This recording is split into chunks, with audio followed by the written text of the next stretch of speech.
할렐루야. 제가 앞니가 많이 흔들렸는데 앞니가 빠졌어요. 그래서 발음이 혹 새일 수 있어요. 찰떡같이 알아들으실 수 있기를 축원합니다. 기도하고 말씀 듣겠습니다. 하나님 감사합니다. 주님의 높고 위대하심을 우리의 영이 찬양하며 예배를 드립니다. 말씀 듣기 원합니다. 말씀하여 주시옵소서. 말씀 듣고 살게 해 주시옵소서. 예수님의 이름으로 기도하옵나이다. 아멘. 지난주에 이어서 열왕기상 19장 엘리야의 이야기를 한 번 더 하나님의 음성 듣기를 원합니다. 우리가 하나님으로부터 시작된 그런 영적인 승리와 능력을 경험한 이유가 중요합니다. 18장에서 엘리야는 하늘에서 내리는 여호와의 불을 경험했어요. 하늘문을 여시고 큰 비를 내려주시는 그 역사를 경험했어요. 그리고 앞에서 마차를 타고 가는 앞에서 여호와의 능력으로 마차보다도 더 빨리 달리는 그 역사를 경험했습니다. 그런데 열왕기상 19장에 와서 이 엘리야는 영적 탈진을 경험하게 되고 도망자가 되고 정말 정체성을 잃어버린 사람이 되고 하나님 앞에서 죽기를 소원하는 그런 사람이 되고 말았습니다. 하나님이 주신 은혜와 축복을 지키고 관리하고 누리는 것이 중요합니다. 믿음과 기도로 환경과 조건과 상황과 형편을 보아야 함에도 불구하고 믿음의 눈이 닫혀지고 영안이 닫혀져서 귀가 닫혀져서 하나님의 역사를 보지 못하고 하나님의 음성을 듣지 못하고 형편을 따라서 실패자로 도망자로 사명을 잃어버린 자로 살아가고 있는 많은 사람들에게 하나님께서 메시지를 주시는 것입니다. 광야 로뎀나무 아래에 와서 지금 죽기를 고하고 있어요. 엘리야는 수없이 많은 기도를 했고요. 기도의 응답을 받았습니다. 하나님의 역사를 경험했습니다. 그런데 그의 마지막 기도는 하나님 죽여 주옵소서. 죽는 것이 낫겠습니다. 차라리 여기서 죽겠습니다. 라고 기도하고 있는 거예요. 엘리야가 어떻게 그렇게 할 수 있을까? 엘리야라는 사람 우리가 생각해 보면 도저히 엘리야의 입에서 나올 만한 그런 기도의 제목이 아닌데 어떻게 엘리야가 그런 기도를 할 수 있을까? 그런데 야고보서 5장 17절에 보면 엘리야는 우리와 성정이 같은 사람이다. 무슨 말이에요? 엘리야도 인간이다. 엘리야도 사람이다. 엘리야가 위대한 것이 아니라 엘리야를 위대하게 만드신 하나님이 위대하시다라고 하는 거예요. 내가 위대한 것이 아니에요. 내가 뭘 하는 것이 아니에요.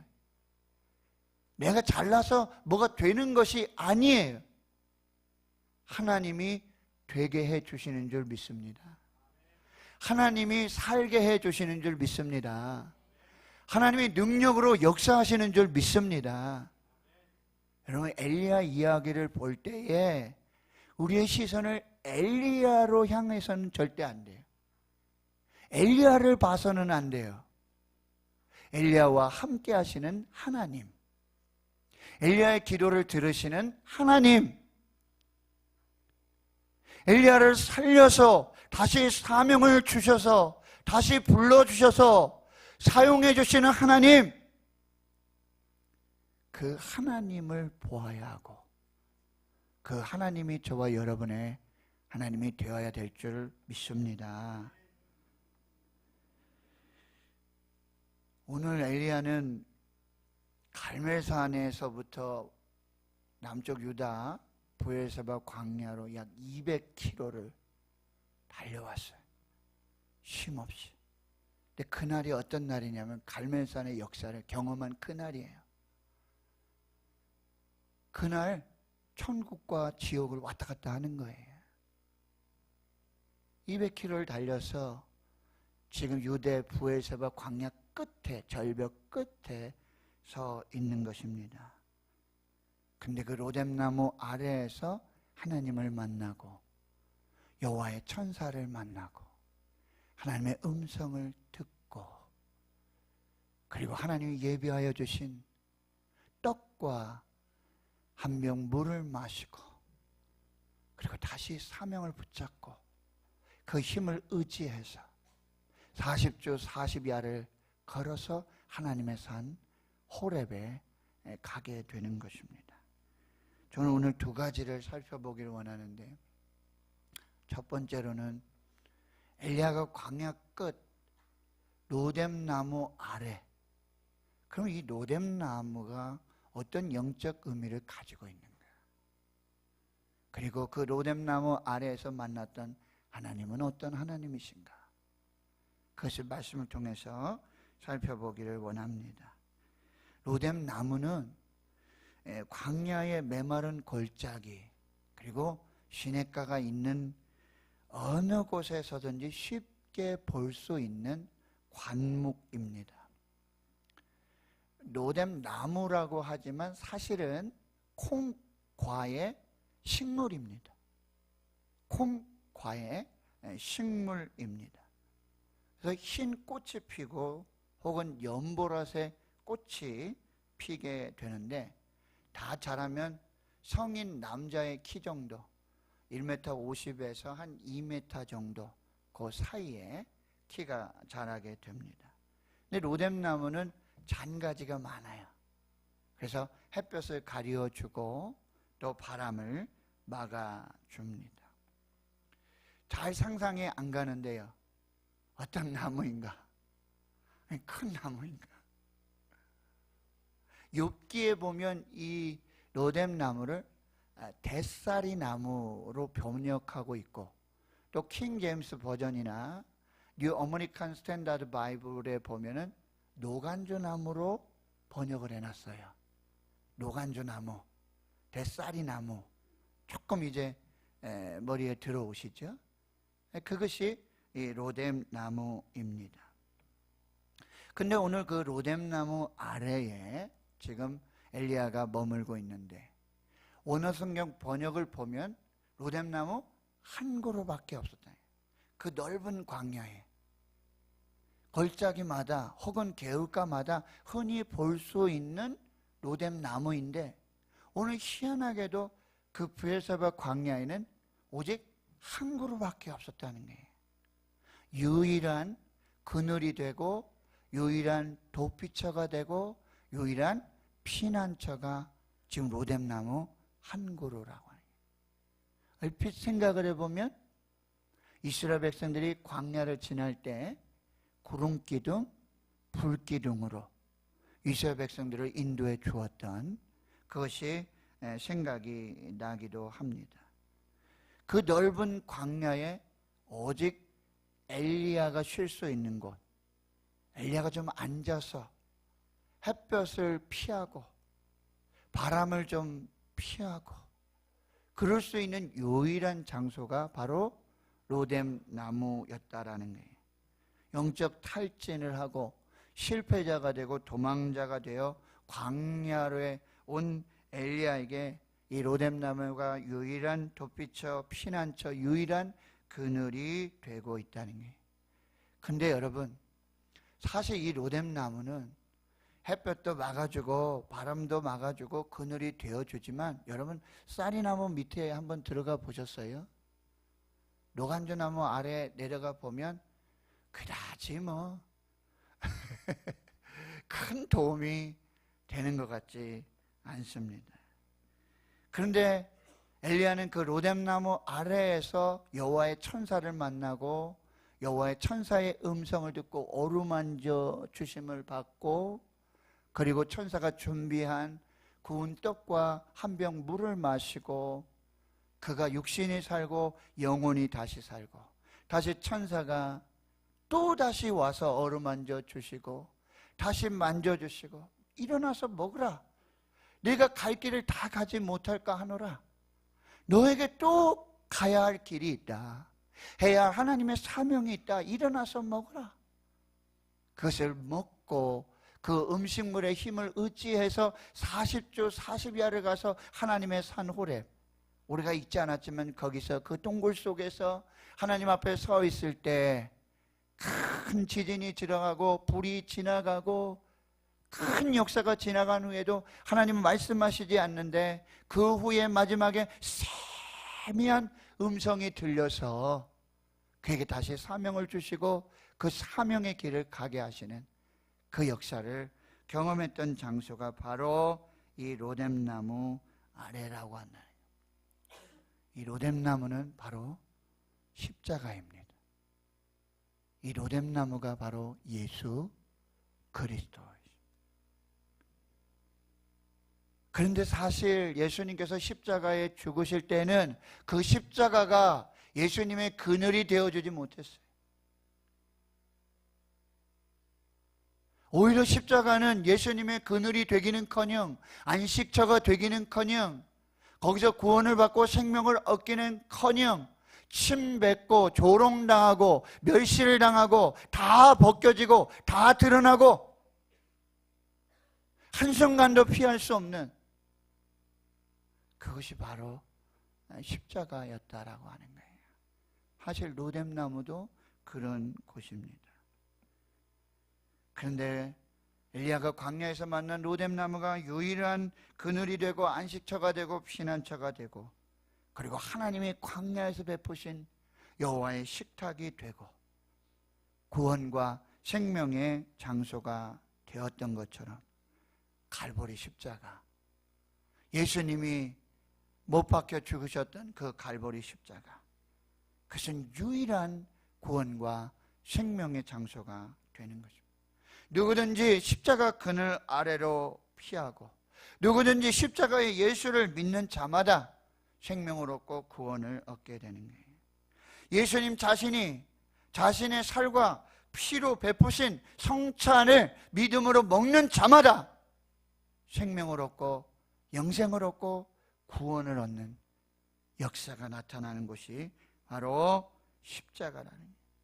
로뎀나무가 엘리야에게 쉼과 엎드림의 장소가 되고 안식과 구원과 생명의 장소가 되었던 것처럼 예수 십자가, 우리에게 그 십자가 그늘은 피곤하고 지치고 낙심하고 탄식하고 갈 바를 알지 못하는 영혼들, 방황하는 그 영혼들에게 쉼과 안식을 주시고 구원과 생명의 장소가 되는 것입니다. 십자가에 엎드리면 사는 거예요. 십자가에 엎드리면 다시 일어날 수 있는 거예요.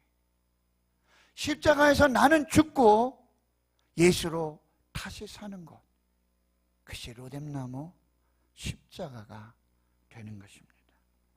오늘 415장을 우리 찬송했지요. 십자가 그늘 아래 나 쉬기 원하네. 십자가 그늘 아래 나 쉬기 원하네. 예수님 뭐라고 말씀하세요? 수고하고 무거운 짐진 자들아 다 내게로 오라. 다 십자가의 그늘로 오라. 다 십자가를 붙들어라. 십자가 예수를 만나라. 십자가 예수를 먹고 마시라. 그래야 산다. 십자가 그늘 아래 나 쉬기 원하네. 저 햇빛 심이 뜨겁고 내 짐이 무거워. 이 광야 같은 세상에 늘 방황할 때에 주 십자가 그늘에 내 쉴 곳 찾았네. 내 눈을 밝히 떠서 저 십자가 볼 때 날 위해 고난당하신 주 예수 보인다. 성도 여러분, 십자가를 볼 때마다 예수님을 보실 수 있기를 축원합니다. 십자가를 보는 자마다 영안이 열려져서 저 십자가에서 날 위해 죽으신, 날 위해 물과 피를 쏟으신, 날 위해 살을 주신, 날 위해 생명을 주신 예수 그리스도를 보실 수 있기를 축원합니다. 예수를 보는 자마다 살게 될 줄 믿습니다. 그 형상 볼 때 내 마음에 큰 찔림 받아서 그 사랑 감당 못하여 눈물만 흘리네. 거기서 예수를 봤는데, 예수님의 그 십자가의 형상을 봤는데, 날 위해서 물과 피를 쏟으시고 창자국이 있고 못자국이 있으신 그 예수를 보니 내가 찔려. 나 때문에. 그가 찔림은 우리의 허물을 인하며 그가 상함은 우리의 죄악을 인함이라. 그가 채찍에 맞음으로 우리가 나음을 입고 그게 징계를 받음으로 우리가 구원을 받았도다. 안산제일교회 고 목사님이 인터뷰를 하셨는데 암이 발병하신 지 17년이 되신 거예요. 55세, 교회는 10,000명 이상으로 급성장하면서 안산제일교회가 정말 최고조에 이를 때 하나님께서 위암 말기 주신 거예요. 4분의 3, 5분의 4를 다 잘라내고 항암 치료하시고 치료받는 중에 또 전이대 12대장, 쓸개, 췌장 다 마지막엔 제가 앓고 있는 급성 림포종양 혈액암. 여러분, 목사님이 아프시기 딱 시작하시고 마지막 강단 지키시고 서울 삼성병원으로 가실 때에 교회는 술렁이기 시작했어요. 제가 그때 목사님 주례해 주셔서 우리 가정 이루고 겸이도 유아세례 주시고, 네? 저 신학을 하려고 준비하고 있는 그때 교회에 하나님의 성령의 역사로 교회 주신 마음이 뭐냐? 내가 병을 알아야 되는데 나 대신 목사님이 아프시는구나. 목사님이 나사렛 예수가 되셔서 예수님이 날 위해 십자가에 죽으시고 날 위해 못 박히시고 날 위해 채찍 맞으신 것처럼 우리 목사님이 나 때문에 아프시는 거예요. 당연들 우리가 맨날 싸우고 우리가 목사님 말씀 안 들어서 그렇고, 여전도회, 남전도회, 교회학교로부터 교회학교는 영아 유치부 애들이 이 저금통을 모으기 시작한 거예요. 자발적으로 아이들이 다음 주일날 교회 오는데 자기 저금통을 들고 오는 거예요. 왜 들고 왔냐? 목사님 치료비로 드리려고. 한 아이의 오병이어의 이 기적이 전교회의 역사로 나타나기 시작하는 거예요. 사랑하는 성도 여러분, 십자가를 그냥 보는 사람은 살지 못해요. 십자가를 볼 때마다 예수를 봐야 합니다. 그리고 415장 3절은 이렇게 마무리하고 있죠. 십자가 그늘에서 나 길이 살겠네. 하나님, 나 여기서 영원토록 살기 원합니다. 나 사모하는 광채는 주 얼굴 뿐이라. 이 세상 나를 버려도 나 두려움 없네. 내 한량없는 영광은 십자가 뿐이라. 오늘 로뎀나무 십자가, 거기서 예수를 만나고 생명을 얻으실 수 있길 축원합니다. 그러면 엘리야가 로뎀나무 아래에서 만났던 하나님이 누구신가? 첫째로 하나님은 나를 사랑하시고 나를 포기 아니하시는 하나님이시다. 나를 찾아오시는 하나님, 나를 거기서 기다리시는 하나님, 나를 어루만져 주시는 하나님, 나에게 일어나라 먹으라 말씀하시는 하나님이시다.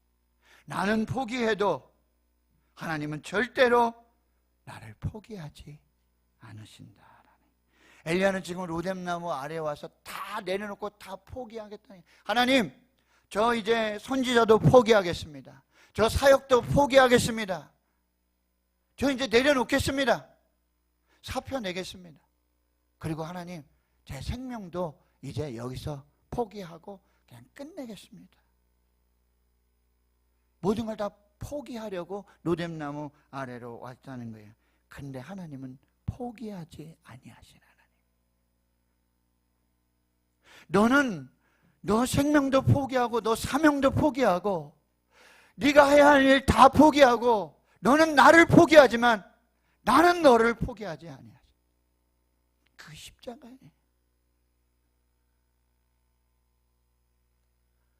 십자가는 하나님이 나를 포기하지 않으신다라는 약속이에요.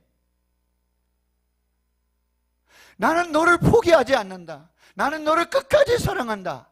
내 아들을 죽이기까지. 그래서 나는 너를 사랑한다. 난 널 포기하지 않는다. 그것이 십자가라 한다는 거예요. 하나 성도 여러분, 오늘 이거 예배 마지막 드리고 하나님 저 교회도 떠나고 하나님도 떠나고 예배도 안 드리고 제 갈 길 가겠습니다. 저 혼자 살겠습니다. 이래서 예배 드리시는 분이 있어요? 마지막으로 한번 예배 드리고 하나님 이제 전 하나님하고는 끝입니다. 하나님을 내가 포기하겠습니다. 오늘 이 음성 들으실 수 있길 축원합니다. 하나님은 여러분 포기하지 않으십니다. 하나님은 교회를 포기하지 않으십니다. 하나님은 주의 종들을 포기하지 아니하십니다. 하나님은 가정을 포기하지 아니하세요. 하나님은 여러분의 자녀를 포기하지 않으세요. 여러분의 남편도 포기하지 않으시고 아내도 포기하지 아니하시고 하나님 붙들어 주실 줄 믿습니다. 하나님은 포기하지 않으세요. 이것이 메시지. 향은 갈 때 꺾지 아니하고 꺼져가는 등불도 끄지 아니하시는 하나님. 또 하나님은 여러분 또 잘 들어요. 나의 기도를 다 들어주시는 분이 아니에요. 엘리야의 기도가 이제까지는 다 예스였어요. 그죠? 불을 주시옵소서, 비를 주시옵소서, 능력을 주시옵소서, 예스. 근데 오늘 엘리야가 기도하고 있잖아요. 하나님 죽여주시옵소서. 차라리 아합에게 죽고 이세벨에게 죽느니 하나님 손에 죽겠습니다. 차라리 하나님이 절 죽여주십시오. 내 생명을 취하십시오. 근데 하나님이 안 죽이신다는 거예요. 하나님이 나의 기도를 다 들어주시지 않는다는 거예요. 하나님은 가장 좋은 것을 주시는 하나님이시다. 하나님의 뜻대로 해 주신다는 거예요. 하나님이 답이라는 거예요. 여러분 기도는 하나님 이렇게 해 주십시오. 이렇게 해 주셔야 합니다. 그래서 제가 하나님 믿겠습니다. 그래서 더 잘 믿겠습니다. 더 충성하겠습니다. 하나님이 그렇게 해 주시면, 그렇게 응답해 주시면 제가 더 잘하겠습니다. 하나님 이렇게 하십시오. 기억하세요. 기도는 작업 지시서가 아닙니다. 기도 제목 올려놓고 하나님 이렇게 일하십시오. 이렇게 작업하십시오. 기도는 우리의 작업 지시서가 아니에요. 한 수도사가 올리브나무를 키웠어요. 이렇게 기도합니다. 주님, 이 연약한 나무 뿌리가 마시고 자랄 수 있는 비가 필요합니다. 비를 주세요. 그랬더니 비가 왔어요. 또 기도합니다. 하나님, 햇볕이 필요합니다. 그러니 비구름이 걷히고 햇볕이 쨍쨍. 할렐루야. 하나님, 이 묘목이 잘 자랄 수 있도록, 단단하게 자랄 수 있도록 서리도 주십시오. 하나님이 서리를 주셨어요. 근데 저녁에 이렇게 보니까 나무가 죽고 말았어요. 깜짝 놀라가지고 동료 수도사에 가서 이 희한한 일을 이야기합니다. 내가 묘목을 심고는, 올리브나무를 심고는 비를 달라고 하니까 비를 주셨고, 햇빛을 달라고 하니까 햇빛을 주시고, 설이 달라 하시니까 설이 주셨는데 저녁에 보니 나무가 죽었더라고. 이 수도사가 이렇게 말합니다. 나도 역시 한 작은 나무를 키우고 있습니다. 그런데 보십시오. 잘 자라고 있습니다. 나는 하나님께 맡깁니다. 그 나무를 만드신 하나님께 맡겨드립니다. 하나님은 나무가 무엇이 필요한지를 나보다 더 잘 알고 계십니다. 그러므로 나는 어떤 것도 구하지 않습니다. 다만 주여 이 나무가 필요로 하는 것을 주시옵소서. 강풍이든지 햇빛이든지 또한 바람이든지 비든 설이든지 주님께서 필요한 대로 때를 따라 주시옵소서. 주님께서 이것을 만드셨고 그리고 주님이 가장 잘 아십니다 라고 기도합니다. 성도 여러분, 하나님 우리 기도 다 들어주지 않으세요. 그런데 안 들어주신 것이 하나님의 뜻이야. 내 기도대로 안 된 것이 하나님이 가장 좋은 것으로 응답하셨는 줄을 믿습니다. 하나님은 우리를 가장 잘 아세요. 필요한 것이 뭔지 다 아세요. 그래서 가장 좋은 것으로 주시는 하나님이시다. 어제 집사람이 장모님하고 통화를 하더라고요. 장인어른이 조금 몸이 아프시고 불편하셔서 중환자실도 갔다 오시고 지금 연약한 중에 계셔요. 또 자주 뵈야 되는데 참 핑계지만 저도 죽겠어서 이렇게 잘 못 뵈요.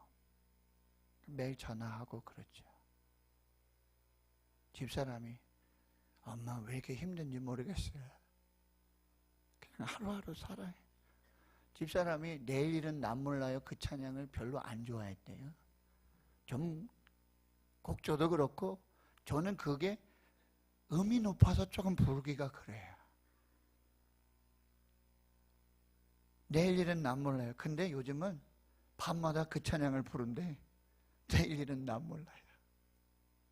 엄마 너무 힘들어요. 그래도 행복한 날 오겠죠. 좋은 날 오겠죠. 엄마는 언제 행복해요? 그랬더니 엄마가 나는 지금이 가장 행복하단다. 나는 지금이 가장 행복하단다. 아버님이 아프셔서 병수발 다 하고 계시고 혼자서 그 일들을 다 하고 계시는데 나는 지금 가장 행복하다. 사랑하는 성도 여러분, 저와 여러분에게 주신 하나님의 환경과 조건은 지금 가장 좋은 줄 믿습니다. 가장 좋은 베스트 환경을 주신 거예요. 그걸 믿으실 수 있기를 축원합니다. 셋째로 하나님은 내가 괴로울 때 꼭 필요한 것에 도움을 주신다라고 하는 거예요. 여러분, 하나님은 추상적인 하나님이 아니에요. 하나님은 구체적이시고 하나님은 실제적인 하나님이신다는 거예요. 그 지금 광야 로뎀나무 엘리야에게 어떻게 하십니까? 하나님이 천사를 보내주시죠. 어루만져 주시죠. 그리고 말씀을 주세요. 일어나서 먹어라. 떡과 물 한 병을 주세요. 그거 먹고 엘리야는 또 쓰러지죠. 그러나 또 다시 와서, 참 귀한 말씀이잖아요.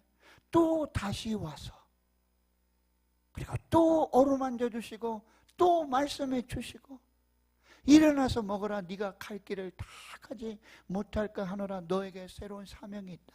너에게 가야 할 길이 있다. 일어나서 먹어라.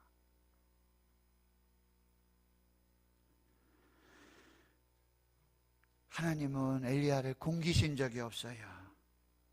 그리 시냇가에서도 까마귀 통해서 아침과 저녁으로 떡과 고기를 주시잖아요. 사르밧 과부의 집에 갔더니 끼니마다 밀가루 통과 기름병 마르지 않아요. 이제 광야에서 여호와 천사를 통해서도 굶기지 아니하시고 떡과 물을 주시는데 이 떡과 물이 뭐예요? 바로 예수 그리스도예요. 나는 하늘에서 내려온 생명의 떡이니라. 나는 살아있는 떡이니라. 수가성 야곱의 우물의 여인에게 네가 마시는 물은 다시 목마르겠지만 내가 주는 물, 내 속에서 나오는 영생의 물은 목마르지 않고 영원한 생명을 주게 될 것이다. 어제 예수 그리스도를 먹고 마시고 엘리야가 살게 됐다라고 하는 게, 저는 이 장면을 보면서 부활하신 예수님이 갈릴리 게네사렛 호수로 가시잖아요. 제자들 7이 가서 또 어떻게, 나는 물고기 잡으러 가야 되겠다, 베드로. 그런데 거기서 밤이 맞도록 그물을 던지지만 잡히질 않아요. 허탕을 치고 있죠. 그런데 부활하신 예수님이 거길 찾아가세요. 그리고 어떻게 하십니까? 그 해변에 조반을 만들어 놓으신 거예요. 떡도 그리고 생선도 구우시고 그 제자들을 불러서 와서 조반을 먹어라. 하나님은 저와 여러분을 위해서 지치고 낙심하고 연약한 저와 여러분을 위해서 생명의 양식을 준비하시는 줄 믿습니다. 구체적으로 도와주실 줄 믿습니다. 구체적으로 여러분의 삶의 어려움과 연약한 부분들을 채워주실 줄 믿습니다. 그 하나님이 저와 여러분의 하나님. 마지막으로 나의 끝은 하나님의 시작입니다. 엘리야는 거기서 끝내고 싶었어요. 가장 아랫부분이죠. 내려갈 때까지 다 내려갔어요. 광야로 갔고 로뎀나무 아래 가서 거기서 나 이제 죽겠습니다. 나 이제 끝내겠습니다. 근데 하나님은 거기서 시작하시는 줄 믿습니다. 여러분의 끝이 하나님의 시작이 되기를 축원합니다. 사라가 인생이 끝난 인생이었어요. 애를 낳을 수도 없고. 근데 거기서 이삭의 축복을 주셨는 줄 믿습니다. 한나가 그 인생이 다 끊어진 인생에 끝난 인생, 거기에 사무엘의 축복이 있었어요. 나사로 무덤에서 나사로가 이미 죽었어요. 나흘이 됐어요. 장사 지냈어요. 이미 끝났어요. 그런데 하나님은 거기서 생명과 부활로 시작하시는 줄 믿습니다. 십자가는 이미 다 끝난 거예요. 더 이상 소망이 없어요. 그러나 하나님은 거기서 다시 시작하시는 줄 믿습니다. 여러분 인생의 끝에 계십니까? 밑바닥에 계십니까? 나는 끝났지만, 나는 끝내고 싶지만 하나님은 끝이 아니에요. 하나님은 거기서 시작하세요. 하나님은 알파와 오메가가 되세요. 거기서 시작하실 줄 믿습니다. 제가 병원에 입원하면서, 지난주간에 한 주 입원하면서 우리 원목사님이 문자를 보내, 목사님 잘 다녀 기도하겠습니다. 그래서 제가 창세기 22장 5절의 말씀, 아브라함이 종들을 데려가고 이삭을 데려가면서 종을 떨구어 놓습니다. 그러면서 이렇게 얘기하죠. 너희는 여기 있어라, 나귀와 함께. 그리고 나는 이 아이와 함께 저기 가서 예배하고 다시 우리가 돌아오리라. 무슨 메시지? 목사님이 찰떡같이 알아들으셨죠? 아, 목사님 예배하러 가시는구나. 나 예배하고 올게. 가서 예배했어요. 가자마자 예배당 가서 예배하고 수요 예배 드리고 새벽 예배 드리고 예배하다 왔어요. 목사님이 답을 주셨어요. 시편 118편 17절. 내가 죽지 않고 살아서 하나님이 하시는 역사를 드러내겠다. 여러분 여기서 끝났다라고 생각하지 마세요. 하나님은 거기서 시작하십니다. 하나님은 여러분을 통해서 새 일을 시작하십니다. 그 역사를 이루시고 여러분이 주인공이 되고 저와 여러분이 그 은혜를 간증하고 찬양하는 귀한 역사가 있기를 주의 이름으로 축원합니다. 기도하겠습니다. 하나님 감사합니다. 혹 여기 절벽 끝에, 인생의 끝에 있는 주의 종들이 있습니까? 모든 소망이 끊어지고 할 일 다 했다고 이젠 끝이라고 여기는 주의 종들이 있습니까? 하나님 거기 계시는 줄 믿습니다. 거기 함께 하시는 줄 믿습니다. 거기서 새 역사를 시작하시고 새 사명을 준비하시는 줄 믿습니다. 나의 끝이 하나님의 시작이 되고 역사가 되고 하나님의 거룩한 뜻이 이루어지는 시작이 되게 해 주시옵소서. 죽지 않고 살아서 하나님의 역사를 드러내는 교회가 되고 성도들이 되도록 축복해 주시옵소서. 감사드리옵고 예수님의 이름으로 기도하옵나이다. 아멘.